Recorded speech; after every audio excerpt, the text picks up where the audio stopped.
with the trainer, and it wants to be a Fox main now, and is gonna try and hard commit to Fox. I think he has to double down on the Fox right now, because if he switches over to Pokemon Trainer and loses that first game and loses a set, he's gonna think to himself, I switched over to Fox for a reason, should have stuck with him, and we're seeing that confidence right now as we were pulling out that Fox for the game 1. And okay, alright, we're getting a little jab train right there. Getting hit by the TNT, it's fine, it's a new main, who dis? Oh god, it's a new stock! Yep, this is how Fox Steve can go. Again, this is another one of those matchups that's gotten a lot of development.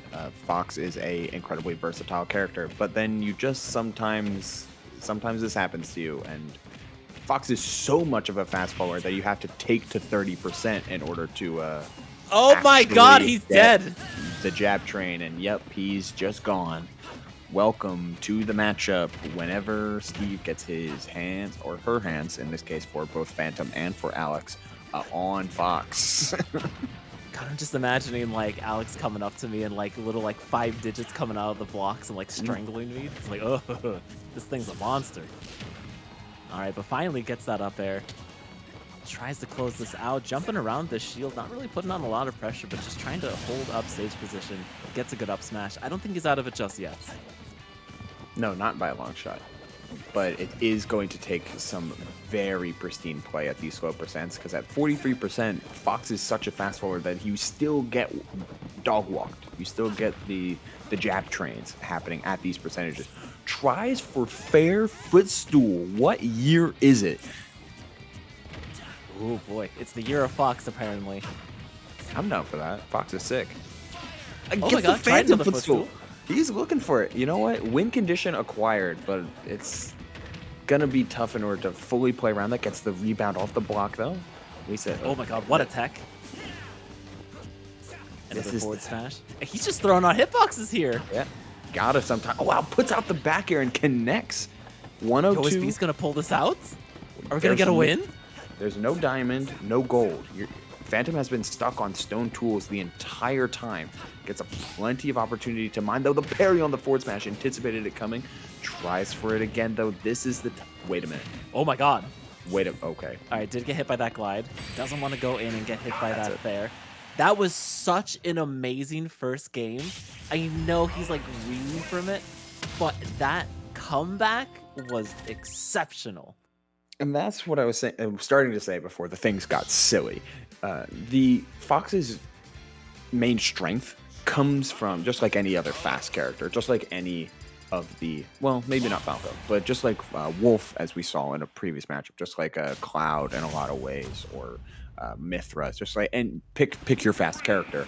His ability to reposition is nearly unmatched. So against Steve, you can constantly be repositioning in order to give Fhantum these weird looks. And while on paper, Fhantum should be taking a stock off of Fox so seamlessly and so easily, Fox can kind of avoid those positions by just choosing to not be in them. But then sometimes, you know, this happens. Oh, I like what you called it, the dog walk. That's kind of what it is. Huh? He reflected the anvil straight back into Fhantum in the air. Yo, can't do that. The one thing that Fox has in this matchup is easy ways around anvil, especially at a disadvantage. It forces Steve to play a normal landing mix-up, or quote-unquote normal landing mix-up with blocks. But that's a huge pickup there from Beast in order to keep this thing even, but we are DIing up out of that down throw in order to avoid the potential jab train. And the SDI has been also very crazy on the side of Beast. No wonder Fhantum built the iron. Oh my god, tool. get out of there. You can see Beast actually just kind of like mashing his control stick there. He's in Mario Party mode when that happens. Gotta be, but the increased tool rarity into iron is going to help that SDI not only to get out of that combo, but also out of a lot of other potential combos. Instead, we get the forward smash, Beast contemplating an edge guard. Oh. I'm thinking parry or maybe jump out of shield there, and the slight delay on the timing from Fhantum nets the forward smash to connect, and Fhantum once again regains the lead. All right, walking the dog again. Wow. Jesus, that was a 10-second stock. Yeah, that's Steve. That's Steve against fast followers. and it seemed like Beast in the so when Phantom was using stone tools, Beast SDI was down in a way, but this was iron tools, and iron tools have a higher SDI multiplier. So Beast decided, what if I SDI just like hard away? It seems like. Let me see. Yeah, it's like, oh, it might be a little bit up and away. Yeah, But it was up and away he was going. And instead, yeah, we're switching to Falco here. Okay, all right. And still the problem with the fast faller, but not as fast. Just a little bit floatier. Maybe he won't get caught in those walk the dog moments.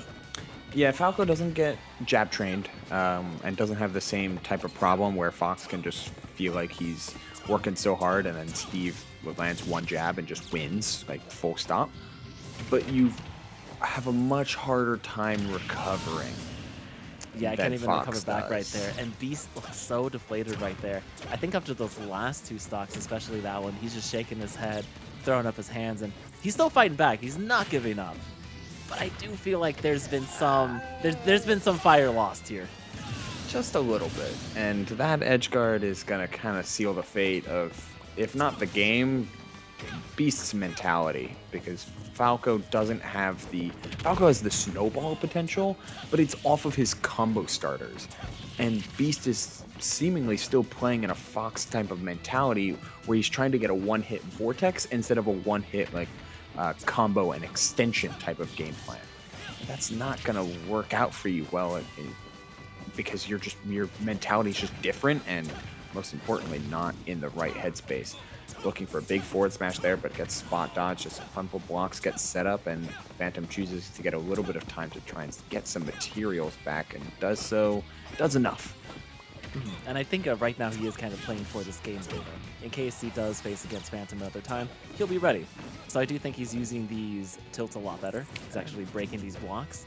And he's doing a lot better actually dancing around a lot of these hitboxes, not SDIing in. And finally almost secures that first stock. The double reflector isn't going to get it.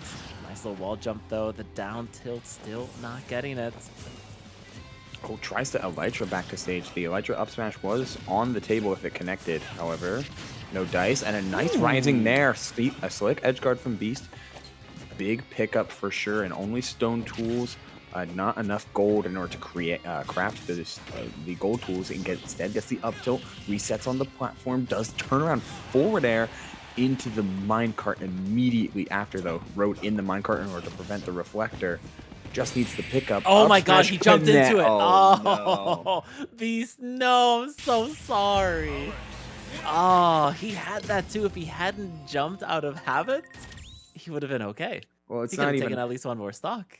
It wasn't even habit though, because the proper punish for Beast in that position was drag down nair, launcher of some kind.